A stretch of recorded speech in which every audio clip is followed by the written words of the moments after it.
Hello दोस्तों, welcome to civil वाले here.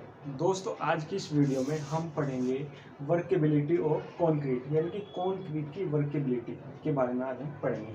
Workability का क्या मतलब है, इसकी क्या डेफिनेशन है और फैक्टर अफेक्टिंग्स ऑफ वर्केबिलिटी किस किस फैक्टर पर डिपेंड करती है, क्या फैक्टर्स हैं जिनको, क्या चीज़ें हैं जो वर्केबिलिटी को अफेक्ट करती है। ठीक है, तो आज पूरा जो टॉपिक है हमारा वर्केबिलिटी के बारे में होने वाला है। देखिए, किसी भी एग्जाम में, कोई जूनियर इंजीनियर का एग्जाम हो या असिस्टेंट इंजीनियर हो या गेट ईएससी, कोई भी एग्जाम हो, सब में जो है वर्केबिलिटी से क्वेश्चन बहुत आते हैं। ठीक है, और अगर आप ये कॉन्सेप्ट समझ लेंगे तो कोई भी क्वेश्चन आपका गलत नहीं होगा। तो शुरुआत करते हैं वर्केबिलिटी ऑफ कंक्रीट। देखिए, मतलब पहले क्या है, सिंपल सा मतलब कौन इसके वर्केबिलिटी का मतलब क्या है। तो इसका मतलब है ease during mixing, placing, compaction ETC. किस चीज़ की मिक्सिंग कर रहे हैं, किस चीज़ की प्लेसिंग, किसका कॉम्पैक्शन, कंक्रीट का। ठीक है, तो कंक्रीट का मिक्सिंग करने में, प्लेसिंग करने में, कॉम्पैक्शन करने में आसानी होनी चाहिए। ठीक है, तो ये इसका मतलब है, यानी कि वर्केबिलिटी का मतलब है आसानी होना चाहिए काम करने में उनको। ठीक है, तो जब हम कंक्रीट की मिक्सिंग करें, प्लेसिंग करें, यानी कि उसकी कास्टिंग करें, और जब कॉम्पैक्शन करें, ठीक है, वाइब्रेशन मशीन से, तो आसानी होनी चाहिए। तो कंक्रीट जो है आसानी से कॉम्पैक्ट होना चाहिए, आसानी से प्लेस होना चाहिए। ठीक है, अगर डिफिकल्टी होती है तो उसकी वर्केबिलिटी अच्छी नहीं है। या ऐसे कह सकते हैं, अगर वर्केबिलिटी किसी कंक्रीट की अच्छी है तो उसके साथ काम करने में आसानी होगी, उसको प्लेस करने में, कॉम्पैक्ट करने में आसानी होगी। ठीक है, अब चलिए डेफिनेशन समझते हैं। It is defined as the amount of useful internal energy, ठीक है, required to produce full compaction. यानी कि इंटरनल एनर्जी की बात हुई, यानी कि कितनी एनर्जी हमको, जैसे मैंने दो टाइप के कंक्रीट लिए यहाँ पे। एक ये कंक्रीट है जिसमें कुछ जो पार्टिकल्स हैं वो बड़े बड़े साइज के हैं, और ये थोड़ा ड्राई कंक्रीट है, ड्राई। इसमें वाटर थोड़ा कम है, ये सूखा ड्राई कंक्रीट। ठीक है, इसको देखिए, इमेजिन करिए। और ये कंक्रीट है जिसके अंदर वाटर सफिशिएंट है इसकी। ठीक है, वाटर अच्छा खासा है इसमें, और इसमें वाटर कम है, यानी कि ये थोड़ा ड्राई कंक्रीट है और ये ठीक ठाक है, इसमें वाटर कंटेंट अच्छा है। तो देखिए, अब इसमें बताइए वर्केबिलिटी किसकी ज़्यादा होगी। ठीक है, तो ऑब्वियसली इसकी ज़्यादा होगी ना, क्योंकि इसमें वाटर ज़्यादा है। अगर वाटर ज़्यादा है तो वर्केबिलिटी क्या होगी, ज़्यादा होगी। इसके साथ काम करने में आसानी होगी, इसको प्लेस करने में, मिक्स करने में, कॉम्पैक्ट करने में, हर चीज़ में इसकी आसानी होगी। तो इसकी वर्केबिलिटी हम कहेंगे ज़्यादा है, इसकी वर्केबिलिटी कम है। ठीक है, इस वाले की वर्केबिलिटी कम है। अब देखते हैं वॉइड्स के बारे में। इसमें क्या है, ये फाइन मतलब कि बहुत छोटे छोटे पार्टिकल्स हैं और अच्छे से मिक्स हो रखा है। इसमें वॉइड्स क्या है, कम है।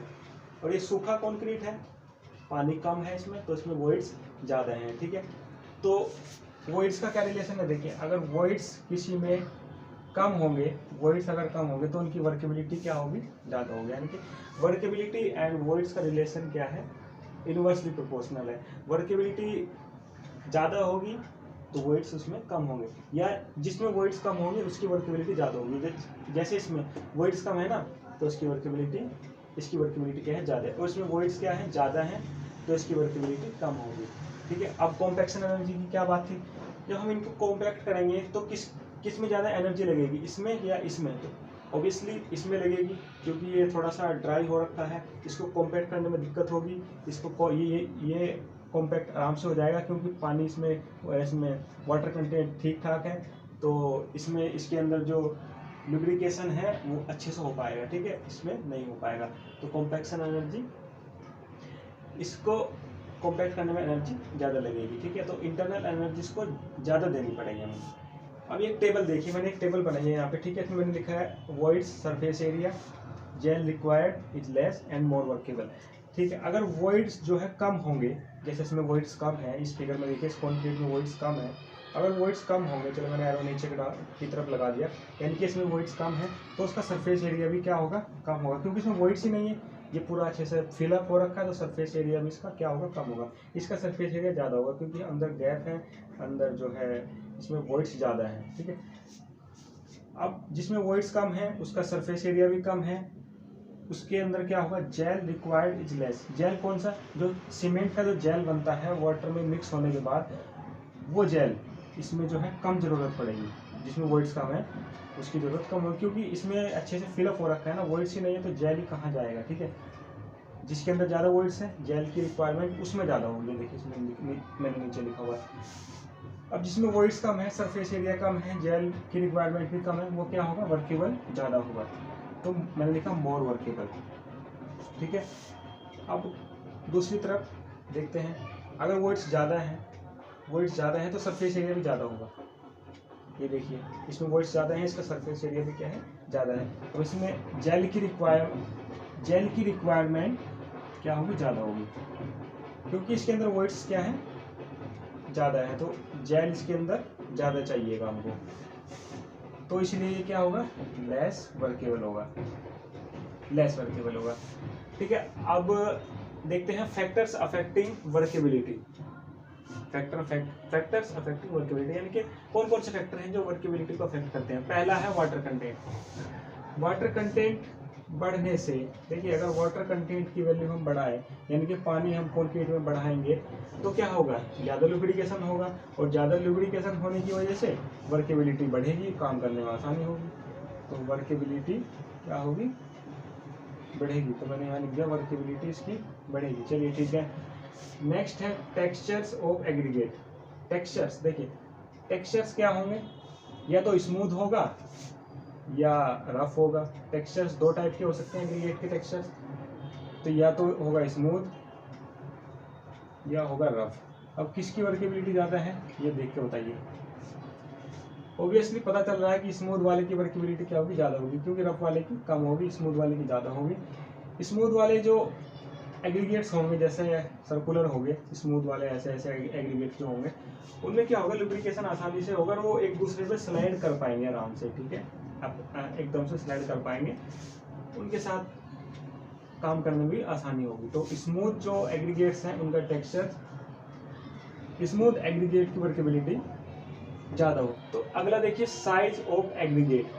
एग्रीगेट के साइज, ठीक है, ये भी वर्केबिलिटी को अफेक्ट करते हैं, यानी कि देखिए साइज दो टाइप के होते हैं, एक तो होते हैं कोर्स